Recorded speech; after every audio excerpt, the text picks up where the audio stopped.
Welcome to another episode of Tiger Talk. We are back from hiatus. I know it's been some time. We took some time off for the holidays, and welcome everybody to the first episode of 2022.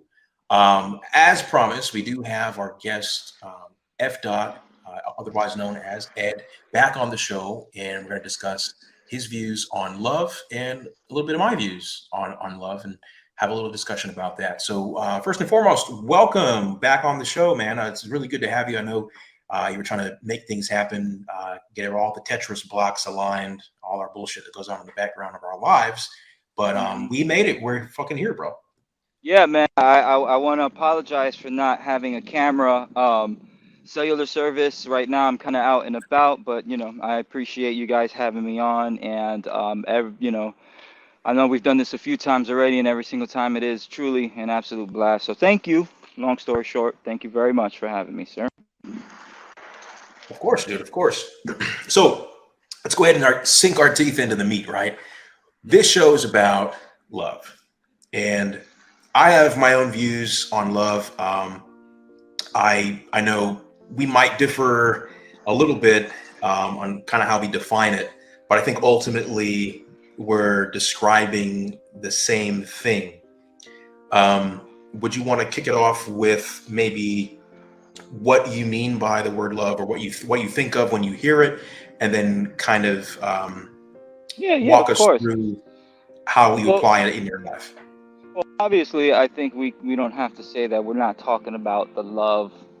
Well, at least when my approach, I got to remember, you've heard this a few times before, other people haven't. So, love, first and foremost, I just want to say that I don't divide it in. I'm not the type of person to really like apply the word love to, oh man, you know, I'll say like I love this movie, or I love particular food, or I love a particular person, just for kind of like the figure speech aspect of it, to communicate best that I can and have a connection with something. But love for me, in my vocabulary and the way I define it, is a almost as a excuse the figure of speech here, but a deity of sorts in my outlook and perspective, because I Mhm. think, just from pure observation, that and forgive me, I don't want to. I hope I'm not long-winded. No, no, it's Interrupt me good. anytime. But I I look at the human experience, right? And you and I both look at it with a huge freaking question mark, like trying to figure this thing out. And my analysis is that love, I never seen a human being more powerful, in the most basic understanding of that, like just the feeling and being and awareness. I've never seen a human being more effective at being, you know, I've never seen anyone more in a state of presence than they're in love. You know what I mean? Like when in a state of kindness, or like almost like a childlike humility and open-mindedness. So right I don't there, want. Hmm. I just want to say, like, so right there, when you use the word like kindness and love, like, is there a difference between like care, kindness, love, affection, or are those all synonyms in your view? Well, so sometimes you have to be unkind, if you want to somebody or yourself. For example, if you are an alcoholic, you have Mm. to look in the mirror and tell yourself, as much as you've been avoiding it, accept the truth that you're an alcoholic. And that's going to hurt. That doesn't feel necessarily kind, but it'll be the first step to you recovering, right? So, no, they're definitely, I wouldn't necessarily tie them together, for Okay. sure. Okay. But I guess why it came out of me is because I'm trying to describe a state of consciousness. Like, and when I say state of consciousness, I don't want to be heady and spiritual, or metaphysical or esoteric. I just mean like right now we're Mhm. both speaking and we're both in a particular state of mind, right? And there's quality to that. You could measure the quality, no? Like if you haven't gotten enough sleep, your head might hurt a little.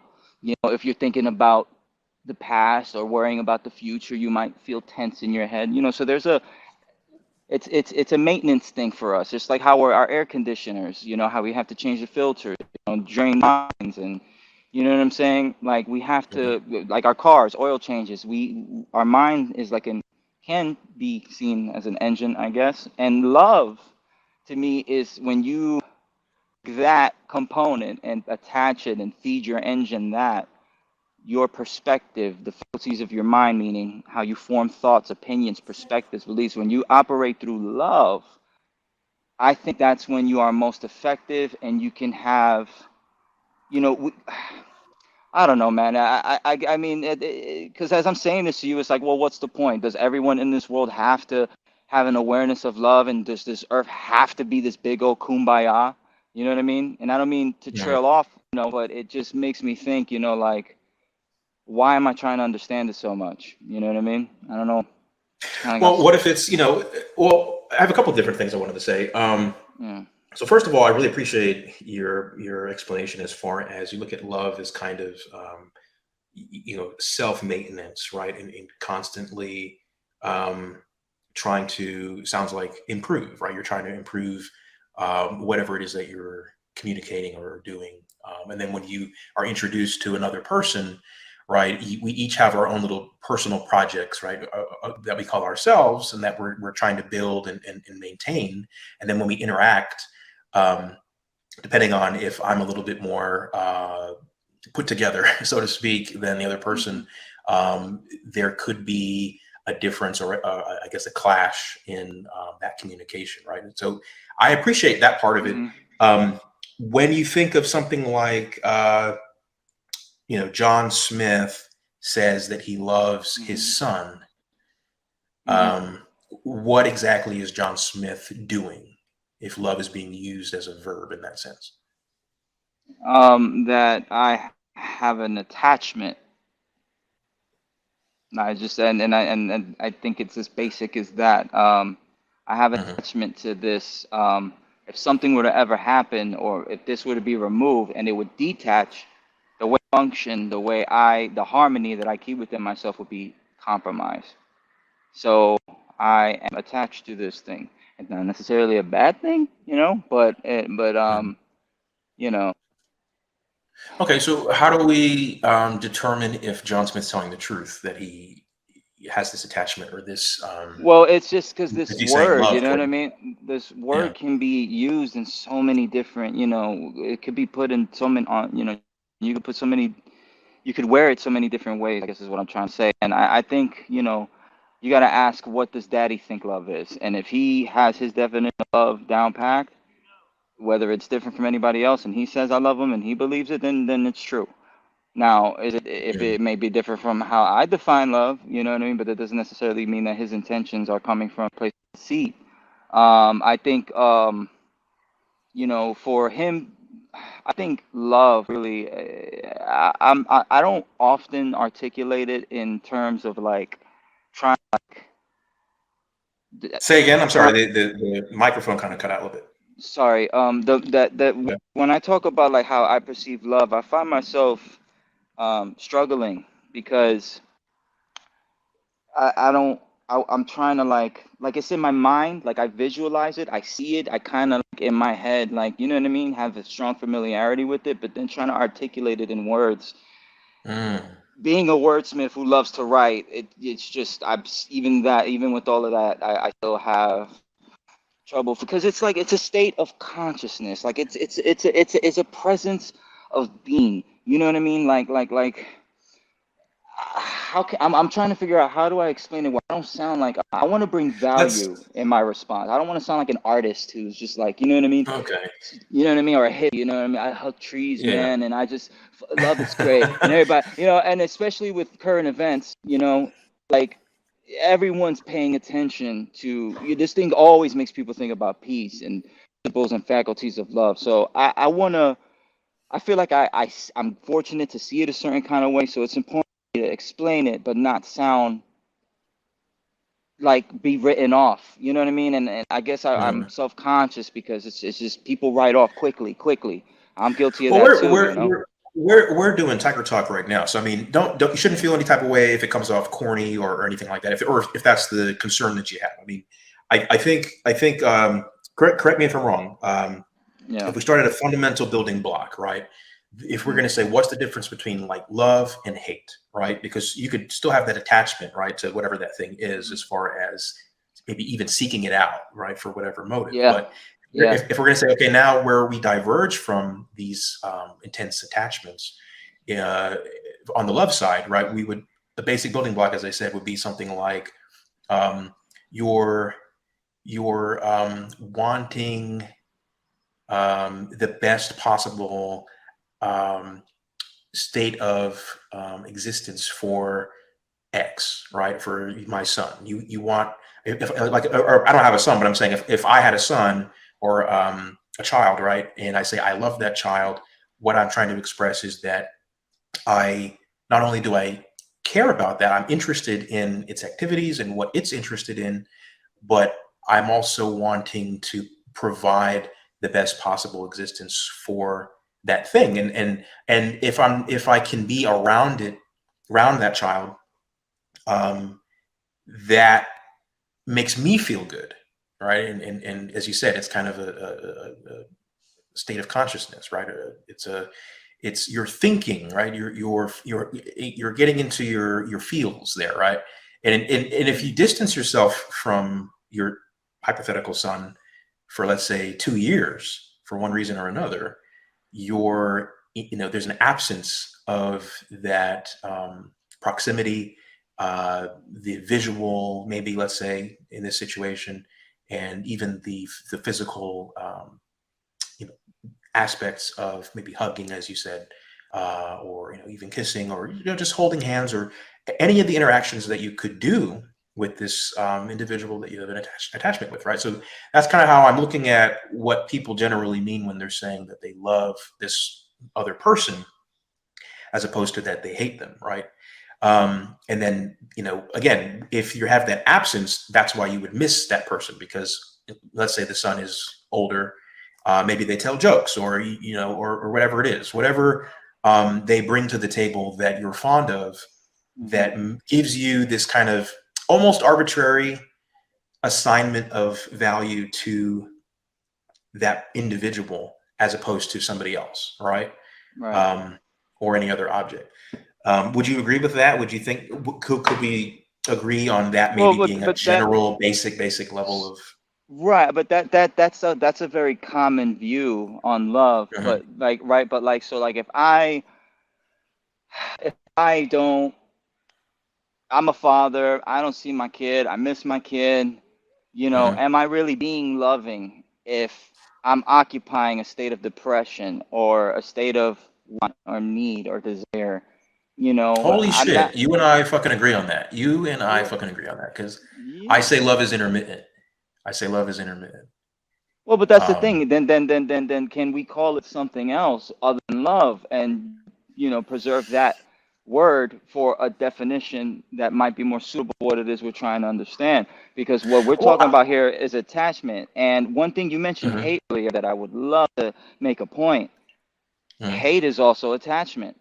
You know what I'm Right. saying? Like, to hate something and to love something. So I like that word. And if you look up like the Buddhist teachings and just other, like, of thought, it's a common thread that in order to seek enlightenment. And again, I don't want to use these. It's just people are so categorized. You say words like spirituality and you In the box you create go. your reality, right? And I fucking hate the box, but but No, but I was just gonna say, the full go ahead. circle to Yeah, I just wanted to go back into that because it was a juicy morsel what you said there. And I took some heat yeah. a couple of years ago when I had a discussion about love. I had Xavier on the show, and we were going back and forth about different definitions of love. And I basically said that I view love as being intermittent. And then your point that you just made up, well, maybe there's a different term we should use, because there's there's the frequency is being interrupted, right? And I Hmm. think we could still use the term, right? Because in the instance of the drawing that you're dedicating to this person to show your love, being the umbrella, and then all of the other things that would go under that, right? Affection, or whatever you want to pack in there, right? Care on crack, you know, um, all those things that would go under that umbrella of that term, right? Love.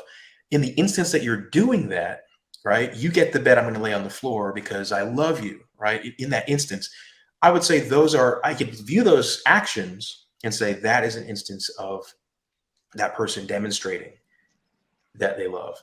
And the reason I took some heat is because people said, well, if I'm not immediately right now hugging my daughter or talking to them or showing interest in whatever it is that they're doing this instant, does that mean I'm not loving my daughter? And I had to say, well, if I'm going to be consistent and not backslide on what my position was, I would have to say, no, technically, that's not what you're doing. Because if you're going to say that that still counts, then you don't necessarily have to demonstrate at all. And we have no way to differentiate between somebody that actually does love somebody and somebody that just claims that they do. As we're speaking, I kind of have an aha moment of how I wanted to express what I believe love is, and I think I'm just missing a word, and that word's natural. I kept saying state of consciousness, but I think love is our, now we insert this word, natural state of consciousness. Anything that deters us from that state of consciousness should be analyzed and observed, because the interruption comes from thought.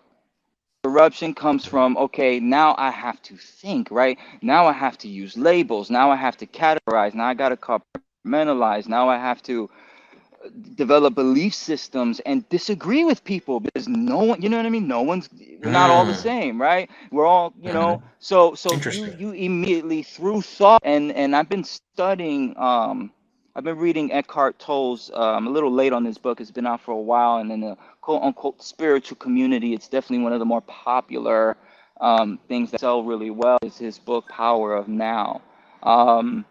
Another person, Jiddu Krishnamurti, is another person whose resources, his books, have helped me kind of like remove. All of these people help me disassociate my identity with thought, which is fucking phenomenal. Am I okay F-bombing here? I mean, dude, I'm your fucking audience? F-bomb the fuck out of the shit. Like, fuck it. The audience is majority adult. This particular conversation, I don't see why it would be an issue for maybe younger children to watch. I mean, I gotta say though, but most of the time it's for adults. Yeah, totally fine. If a 7-year-old is watching this, that kid is gonna save the world. Like, whoever, that little boy or little girl, if they're watching this right now and you got this far, like, do the damn thing. My daughter's in the other room, but I think she's wearing her headphones, so it's totally fine. And the audio on my end is here, so yeah, she's only hearing me. Beautiful. But it's our natural state, right? No, but the thought deters us from that natural state. You know what I mean? So like,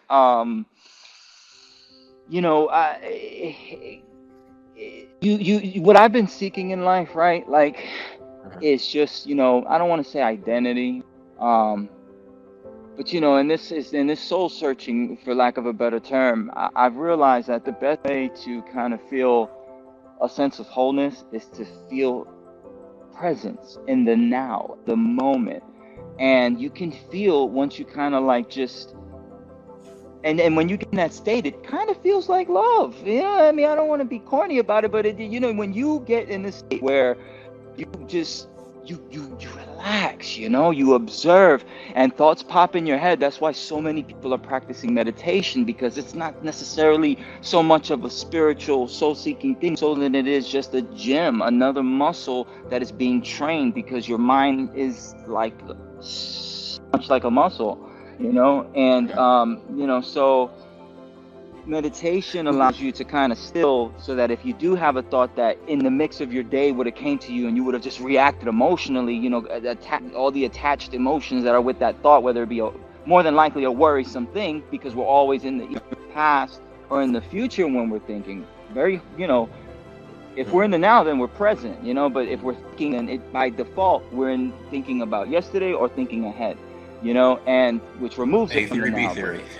Yeah, so I don't know if you want to like take over the mic, but I could keep chopping this up, but like that. No. I wanted to sink my teeth into that origin, right, of such a thing. Right. If there is such a that's what I like, right? The ontology of phenomena, right? And so Here we go. if love is if well, yeah, I mean let's get a little spicy.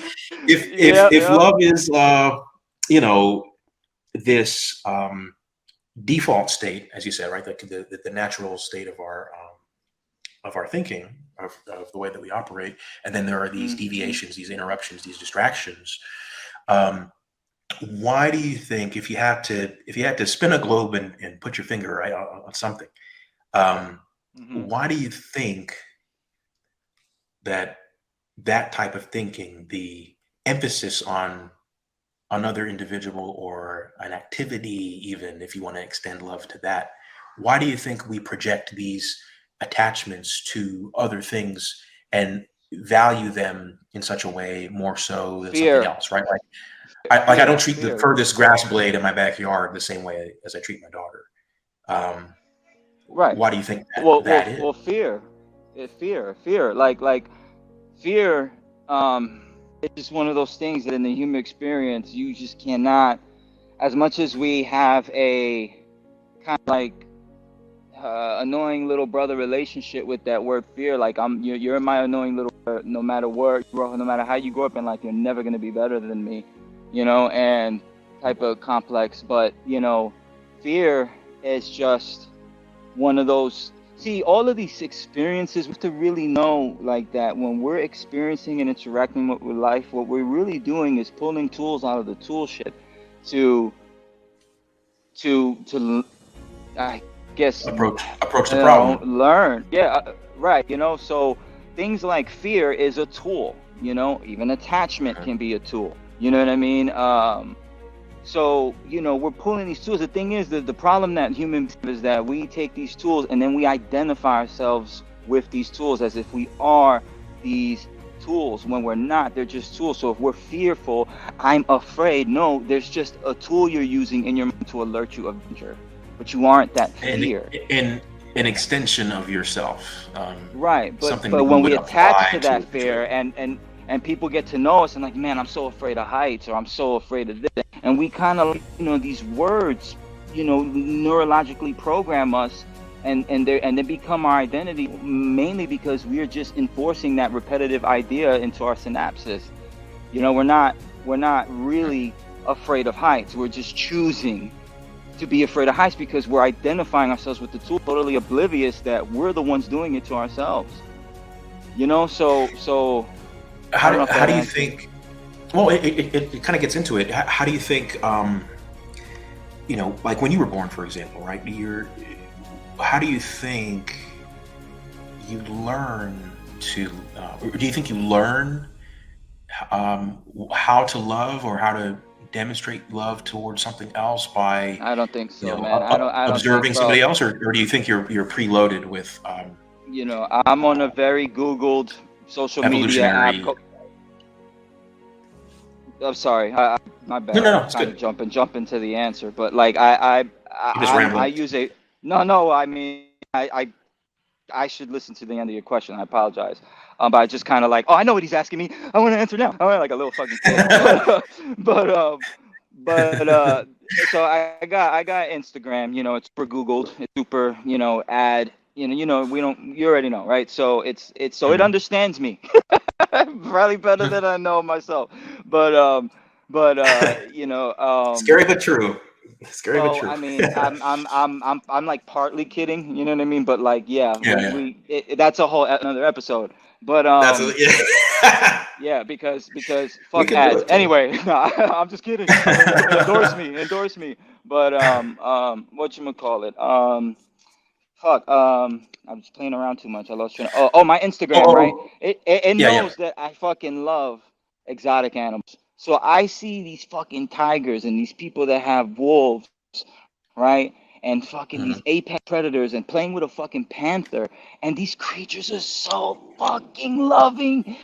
I mean, it makes me like say, fuck it, then just pass a law because I want a fucking tiger, you know? Ooh, But that would be dope.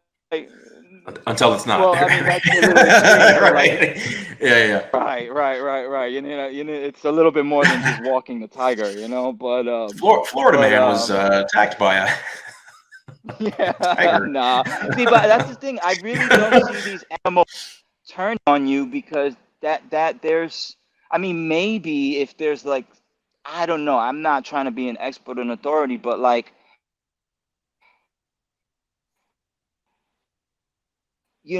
that brain. When I see that wolf licking the face of this guy, like this guy was petting the wolf while the wolf was chewing on the bone. Now, if you know, like the other day, I was at a state park, and I was fucking with the squirrels, because it's one of those cleaner parks you got to pay to get in or whatever. So the squirrels are treated like royalty there. They're just part of the fun, so they get fed a lot. So I'm like, Nice. I wonder if even though I don't have food, I wonder if it'll come to me as if I present myself that I do, right? And like three squirrels, like I just leaned over, extended my hand, and they came and they kind of like sniffed my hand, touched me. It was cool as shit. I was like, "Hey, little buddy, what's going on? I'm sorry, I don't got no food. I'm to see you, but Wow. thank you for coming so close." But then there was this one guy eating a nut, right? So I just wanted to Mhm. fuck with him. I'm like, I've been getting close to squirrels all day. This shit is cool as fuck. So he's eating a nut. I get close to him. He's like, "Whoa, motherfucker." I'm like, "Where's the baby? What's going on?" He's like, "Motherfucker, I'm looking at you. I'm giving you that look." I'm like super close to this thing. And then I put my hand out, and he just kind of like with his claw. He didn't like attack me, but it was almost like it was almost like a little like a kids like when they're like stop, and they put hands out like that at you, like Like a little stop SWAT. it. Yeah, and that's what he did to me. And because he had balls to fucking climb trees and shit. It was a very, very, very like super thin, small, like joke of a scratch, right? But it was still Mhm. like like I'm eating, motherfucker. Like this is just that carnal, primordial, animalistic thing. Like get the fuck away. These squirrels is rough out here. Don't you know what I mean? Like try to take my shit. So But do you think that squirrel loved that nut more than you, or is that? I'm sorry. I got immature. I got No. immature, bro. Yeah, Oh. what's not to love about a nut, Yeah. ladies and gentlemen? I'm You damn sorry. straight. Oh Lord, Uh, God help me. but I mean, the question I asked you a little bit earlier, right, was Yeah. when you're starting out. I know we're going to wrap up here soon, but when you're starting out as a child, somebody has to. Do you think somebody has to explain what love is to you and show you this? Hey, go do this to Nah, show them because that you again, if it's care, if it's or do if it's you your natural observe? state, if it's your natural state, Mhm. why would you? You know what I'm saying? Like, and I guess that's why I brought up the animals because the animals, I feel like because they have consciousness, that's their natural state too. I mean, honestly, well, there's biological differences that make them, kill. So but anyway, that's a whole nother fucking. That's part two in love. But anyway, that uninterruption, just you get this fucking creature Hey, your phone's breaking up just a little bit. Go fucking back kill about 10. you, but here it Go is, back just about being 10. so. Go back about 10 seconds if you can. Okay, Phone's breaking up testing just one a two little bit. three. How am I Gotcha. here? You're good. Okay. So I think that it's a natural state, right? Like so just the same way that you have a cat, the cat just knows. Like I've seen it so many times where the kitten just knows to go to the fucking litter box. I'm still trying to figure that shit out. You know what I mean? A dog Mhm. doesn't have to, be told to bark. How is the communication between birds to fly? Come here, honey. You gotta put more on the right wing. Like it's just a natural process. So I feel like human beings in our state, Like again, love is some because kind of evolutionary baggage. that is it's beautiful and not beautiful at the same time. It's kind of weird. Yeah. It's like poetic, but it's not poetic. Evolutionary baggage, but yes, it's fucking Yeah, I don't absolutely. have any negative connotation about it. I just No, mean I that know, but this has been it, thrown on the bus it's a thus Louis far. This bag. is something It's a that we Louis. brought along. We said this is useful. Maybe cooperation was useful, obviously, and then in order to cooperate, you have to value the other person and what they can bring to the table, right? Well, And maybe those are that's tools. Those are right, tools. right, You know right. what I mean? But that's not the experience of the natural state. You know what I mean? The Mhm. like I think you can be alone and be in a state of love. I think you could live 7 years in your life without human interaction and still know love, Just and selfies, right? Just selfies all day. some really good books or some ayahuasca tea, some couple of shrooms, an endless supply of shrooms and marijuana, and you're good. It has to be books that you wrote. No, I'm kidding. Yeah. But listen, Yeah. very last question before we cut it here, because people have short attention spans, and I just from my experience, the longer the video is, the less people want to watch it, even if the content is bomb as fuck, like this particular Well, episode of my. don't admit on the attention span. Just we talk a lot of shit. Well, so very last question. Yeah. How do you tell if we'll keep it to humans. How do you tell, in your opinion, if somebody actually loves you, or if they're just claiming that they do? People that love me, it's not really, when you're in the natural state of love, you're not really thinking about who loves you, because it feels more outward. It feels too outward of an expression almost to ever be anything like that. You got to be in a state of receiving to know love, because once you identify with that, once you remove all these conditions, all of these labels, and you just interact for life from what it is, you know what I'm saying? That you have a natural flow about it, and that, you know, I don't know, maybe I'm not using the right word to call that natural state love, but the reason I use that word is because it's just the feeling of the removing of these conditions in that state. I can only describe it as not necessarily euphoric or nostalgic, but very still, relaxed, and whatever you call that, but back to the question, I feel like I'm deterring a bit. How can I tell Sorry. if somebody loves me? Yeah, 100 people are lined up. They all say that they love you. What percentage of them do you think actually love you, and then how do you go about determining that? If that's true. It's a hard question, because I gotta. I know. I know. The number one thing is it has to matter to me. You know what I mean? And I can't see myself in a scenario really giving a rat's ass, but not necessarily a negative way. But if I were to say, okay, you say you love me, I don't see them. I don't see them using the right word for what they're trying to express. You know what I mean? I have an attachment towards you. I'm fond of you, and I have something I'd like to call love for you. But Is that enough? And then let's say they say that, and then there's no other further interaction with you the rest of your life or their life. Does that count, or is that like an empty statement? If I have to, if I have to have a measurement, if I have to have some system in place, it would be, how much do you love yourself? Because you can't give me what you don't have for you. So you come up and tell me I love you, okay, great. Now how do you feel about you? Because that's where it fucking starts. Because if you don't realize, the value of wholeness within you, and being honest with yourself, and dedicating your life to being the whatever you think the best version of yourself is, then how can you really offer me? Because hurt people.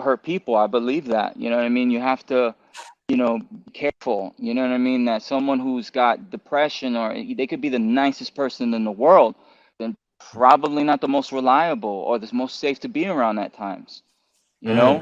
So that I guess that's the only way I would measure that. It's okay, great, you love me, but I would take it more seriously from a person that's just so fucking overwhelmingly in tune with their self-sense of being and love, connectivity to the experience of life, that they say that shit because they know what love is, because they have it for themselves and experience it every day. And then I'll be like, I got you, I love you too. But other than that, that's really, really awesome how you basically said that the building block to even get started is you have to know how to love yourself, right? You have to have self-love.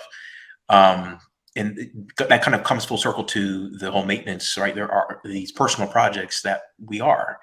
I wrote a little, not to toot my own horn, but I wrote a little philosophical gee whiz, a couple of years ago, where I said, I think on all of the happiness that I've caused, and I am happy.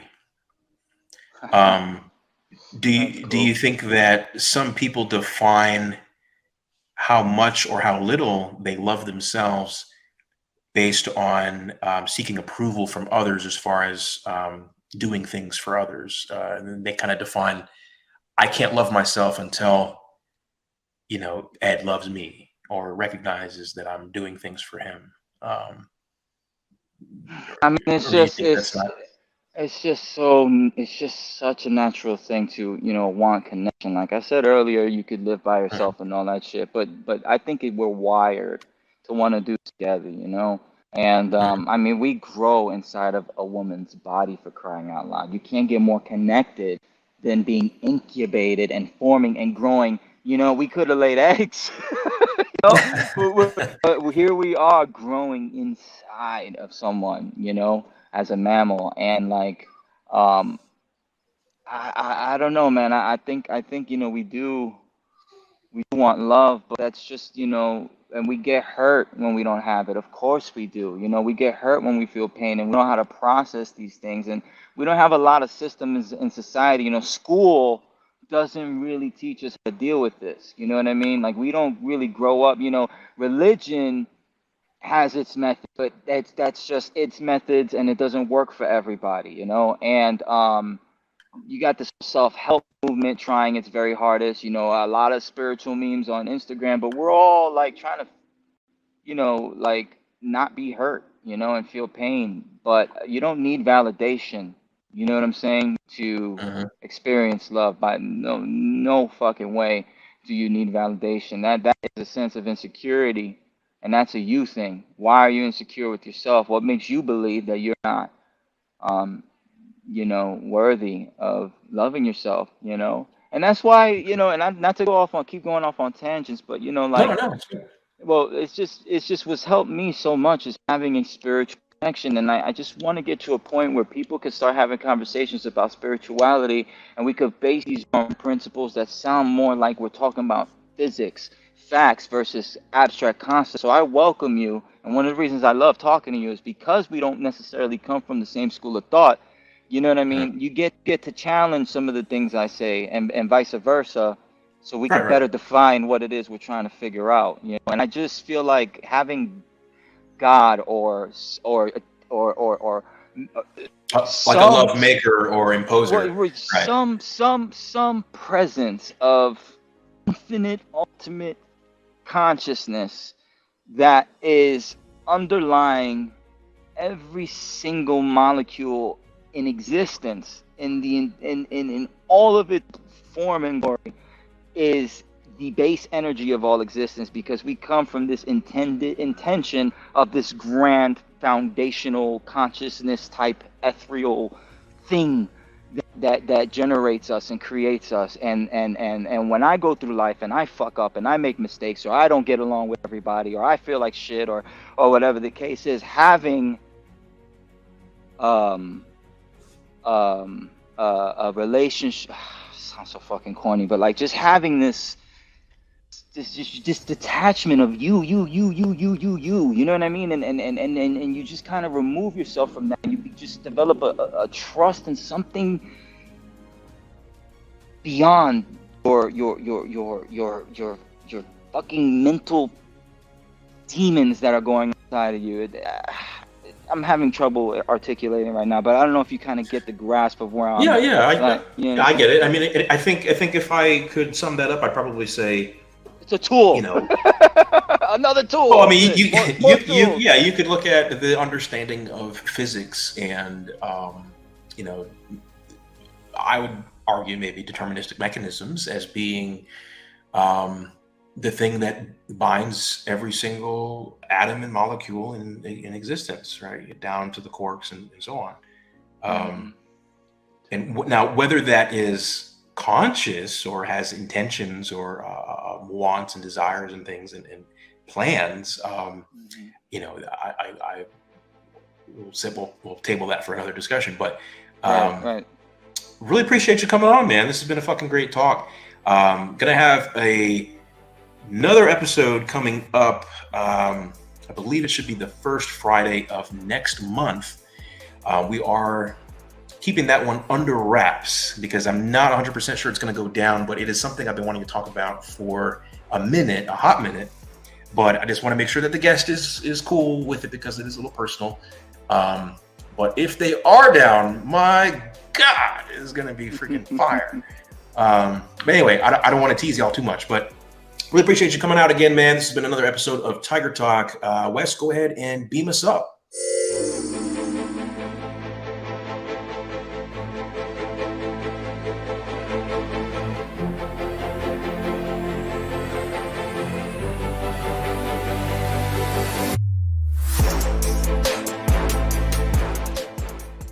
Looking goosey, looking loopy. Let's move the mic out of the way. Hold on. I'm gonna get ready real quick. Hold on. All right. Yeah. I'm ready. No, I'm just kidding. Loaded. No. Okay. I reloaded. Yeah. All right. Let me go ahead and let me see what I can do here. Alexa, dim table. Ooh. I like where this is going. Hold on. Alexa, table 40%. Alexa, play smooth R&B. Yeah. She would too. No. Alexa, pour me a glass. Playing Marvin Gaye on. No, I'm kidding. Yeah. Okay. Let's go ahead and jump right in. I'm gonna put on my welcome face as if this is a live show. We were made for each other.